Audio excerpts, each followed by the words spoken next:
बच्चों, आज मैं आपको क्रोमोसोम के बारे में बताने जा रहा हूँ। क्रोमोसोम्स का हिंदी गुणसूत्र होता है।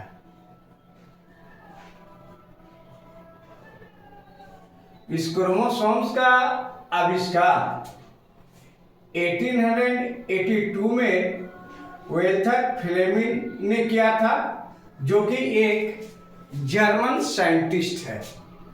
यानी कि 1882 में जर्मन साइंटिस्ट वेल्थर फ्लेमिंग ने इसका आविष्कार किया और वाइल्डियर के द्वारा इनका नाम 1888 में दिया गया। इस क्रोमोसोम दो शब्द से बना हुआ है। पहला क्रोम, जिसका मतलब होता है कलर, और दूसरा कि सोमा, जिसका मतलब बॉडी, वैसा बॉडी जो कि कलर हो। वास्तविक में क्रोमोसोम्स का अध्ययन बिना स्टैंड किए नहीं कर सकते हैं। इसके लिए कोई सुटेबल डाइज होता है, जिसके कारण हम उसका सही अध्ययन कर सकते हैं। तो एक्चुअली देखेंगे कि किसी भी डिवाइडिंग सेल्स में इसका जो है अध्ययन किया जा सकता है। नॉन डिवाइडिंग सेल्स में ये नेटवर्क ऑफ थ्रेड के तरह स्ट्रक्चर्स होता है, जिसको कि हम क्रोमेटिन रेटिकुलम कहते हैं। क्रोमेटिन रेटिकुलम कहते हैं। और इसको सही ढंग से अध्ययन करने के लिए हम इसको विभिन्न प्रकार के जो डाइज है, जो सुटेबल डाइज इसके लिए हम उपयोग करते हैं, तब उसका हम अध्ययन कर सकते हैं। तो इसको अध्ययन के लिए हम सबसे पहले देखेंगे कि बहुत प्रकार के डाइज को लेते हैं, जिसमें कि स्टेनिंग मटेरियल्स फॉर न्यूक्लियस के लिए देखेंगे एसिटोकार्बिन।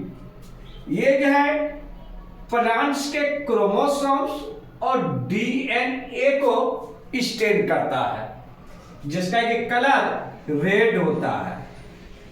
जबकि मिथेलिन जो है ये एनिमल सेल्स के न्यूक्लियाई को स्टेन करता है। इसके बाद हीमोटॉक्सिन और इयोसिन होता है, जो भी किसी भी सेल्स के न्यूक्लियर मेम्ब्रेन को जो है वो कलर करता है।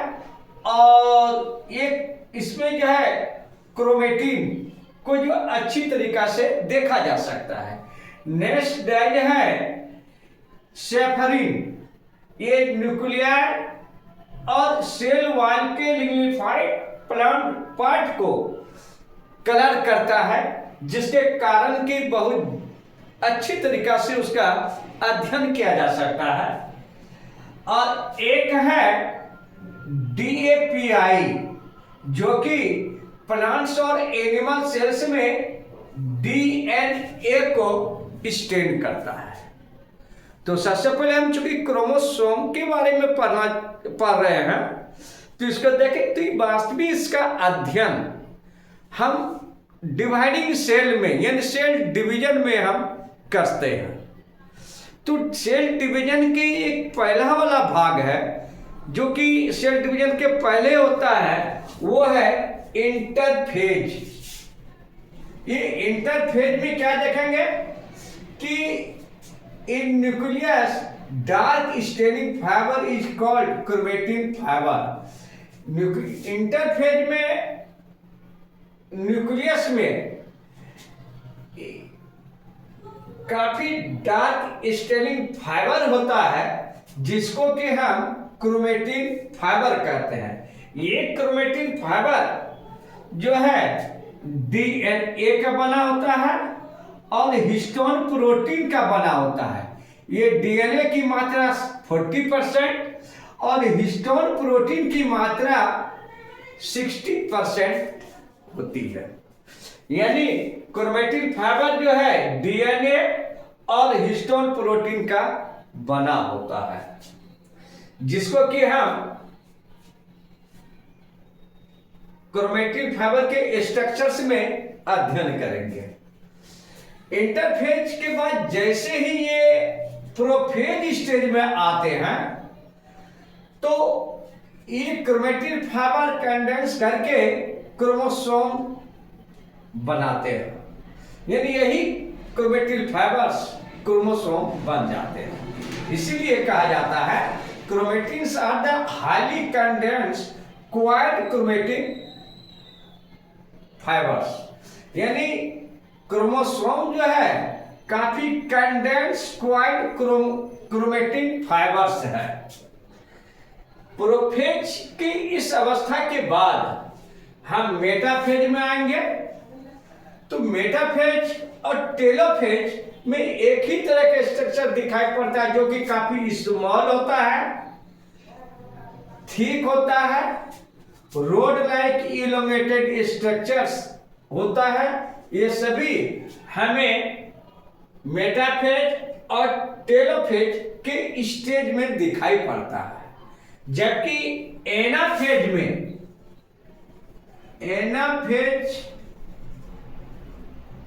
स्टेज में देखेंगे कि ये स्ट्रक्चर्स के कारण 4 प्रकार के होते हैं। एक मेटासेंट्रिक, जो कि वी शेपेड होता है। वी शेपेड एक्चुअली दोनों ये क्रोमेटिड्स है जो कि सेंट्रोमियर के द्वारा अटैच होता है। ये स्पिंडल फाइबर को डिवाइड करने का या जोड़ने का एक पार्ट है।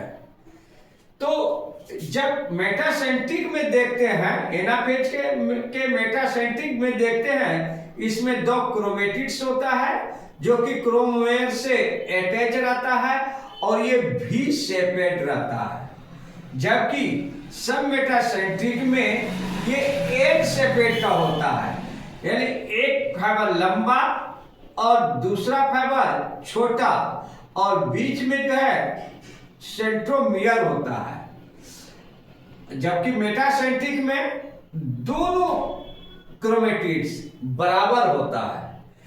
एक्रोसेंट्रिक में देखेंगे ये जे शेपेड होता है, जे के आकार का होता है, जिसमें कि एक लंबा जो सेंट्रोमियर से अटैच है और एक छोटा थोड़ा सा ऊंचा उठा निकला रहता है एक भाग, जो कि जे के तरह लगता है। और अंत में टेलोसेंट्रिक देखते हैं जो कि रोड शेपेड स्ट्रक्चर्स होता है और इसके एक पार्ट में सेंट्रोमियर होता है। तो इस प्रकार के देखेंगे कि डिवाइडिंग सेल्स के जहां की विश्रमा अवस्था से यानी इंटरफेज से में जो कि ये काफी डार्क स्टेनिंग कलर लिए हुए क्रोमेटिन फाइबर होते हैं, और उसके बाद ये प्रोफेज, मेटाफेज, एनाफेज और टेलोफेज के अंतर्गत ही इसका अध्ययन करना आसान होता है और आसानी से समझा जा सकता है।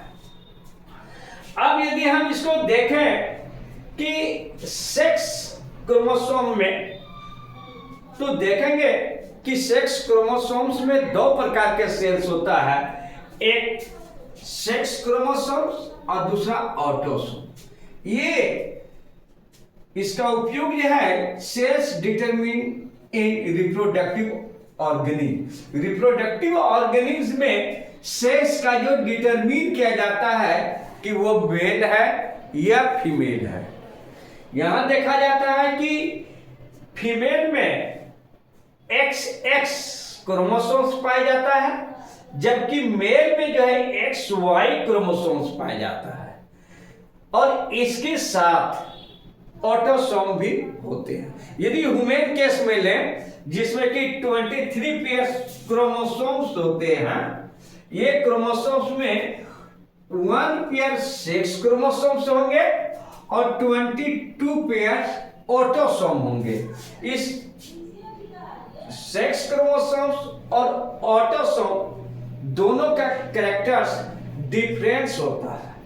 अब यदि हम इसके नंबर के बारे में हम जाने तो नंबर ऑफ क्रोमोसोम्स में देखेंगे कि ये हैप्लॉइड भी हो सकता है, जिसमें कि नंबर ऑफ क्रोमोसोम्स सिंगल रहेंगे, जिसको कि स्मॉल n के द्वारा हम दर्शाते हैं।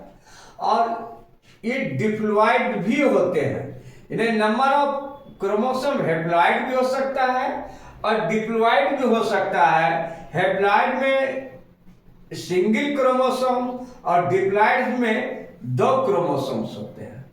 तो ये क्रोमोसोम्स, ये तो होमोलोगस क्रोमोसोम हो सकता है, तो और हेटेरोलोगस क्रोमोसोम हो सकता है। तो होमोलोगस क्रोमोसोम्स हुआ है जिसमें कि क्रोमोसोम्स का शेप, साइज और लोकेशन ऑफ डीएनए या जीन एक निश्चित जगह पर मिलता है, तो उसे हम होमोलोगस क्रोमोसोम कहेंगे।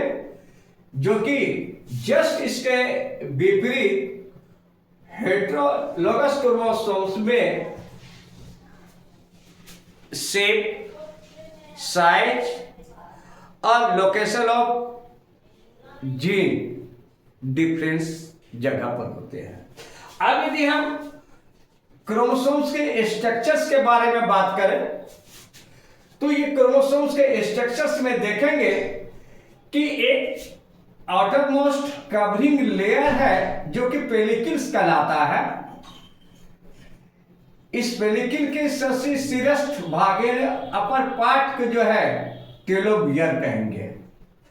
इस पेलिकल्स के अंदर लिक्विड्स होते हैं जिसको कि मैट्रिक्स कहते हैं, और इसी में क्रोमेटिड्स जोड़े में यानी पेयर में पूरे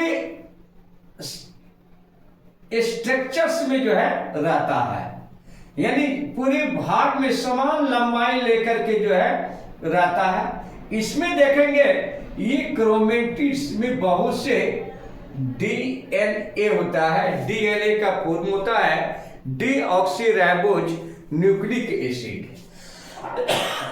इसके बीच में कहीं कहीं कॉन्ट्रैक्शन मिलता है, जो कि पहला कॉन्ट्रैक्शन मिलता है उसको हम प्राइमरी कॉन्ट्रैक्शन कहते हैं। इसके अलावा भी कॉन्ट्रैक्शन मिलता है जिसको सेकेंडरी कॉन्ट्रैक्शन कहते हैं। इसमें के अंत वाला भाग को हम सैटेलाइट बॉडी कहते हैं या सैटेलाइट क्रोमोसोम। और ये जो है प्राइमरी कॉन्ट्रैक्शन के में जो ये सेंट्रोमियर होता है। यदि हम इसके पेलिकल्स को हटाकर बात करें तो देखेंगे ये जो है 2 आर्म्स के बीच में ये क्रोमेटिड्स है।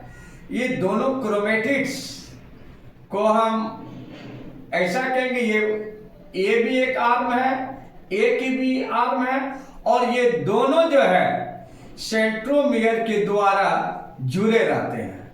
यानी क्रोमेटिड्स दोनों क्रोमेटिड्स सेंट्रोमियर्स के द्वारा जुड़े रहते हैं, और इसे पूरे भाग को हम ये क्रोमोसोम कहेंगे। ये जो है क्रोमेटिन फाइबर का बना होता है, जो कि टेलीफोन के तार की तरह काफी क्वाइल्ड होते हैं, जिसको कि हम सुपर क्वाइल्ड या क्वाइल्ड भी कहते हैं।